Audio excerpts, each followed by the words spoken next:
is that Putin is the one trying to delay.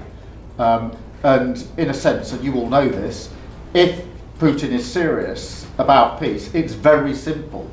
He has to stop his barbaric attacks on Ukraine and agree to a ceasefire.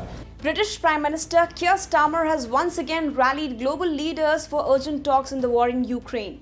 The virtual meeting, joined by the coalition of the willing, comes amid a diplomatic push to pressure Russia into accepting a 30-day ceasefire. So it's those three heads really that we're going to focus on in this meeting: strengthening Ukraine, being prepared to defend any deal ourselves through a coalition of the willing, and keeping that pressure on Russia at this crucial time.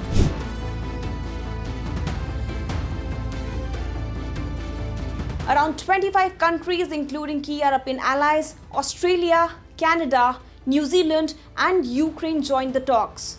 NATO and EU officials were also present, but once again the US was absent. However, Trump has backed the US proposed 30-day ceasefire, which Zelensky accepted.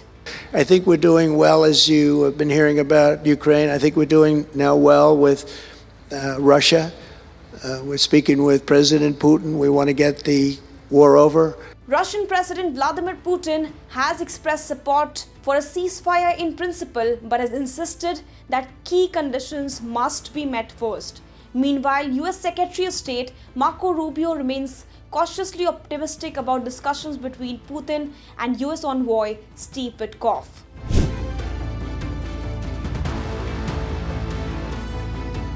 Starmer dismissed Putin's stance as pointless games. He argued that Moscow's hesitation signals a lack of commitment to real peace. His firm position alongside French President Emmanuel Macron's has intensified European support to bolster Ukraine's defense. Macron, after talks with both Starmer and Zelensky, has reinforced calls for stronger support. His push, combined with Starmer's pressure, has even led Trump to reconsider military aid and intelligence sharing with Kyiv. Yet, with Russia holding the advantage on the battlefield, Putin may have little incentive to halt the war.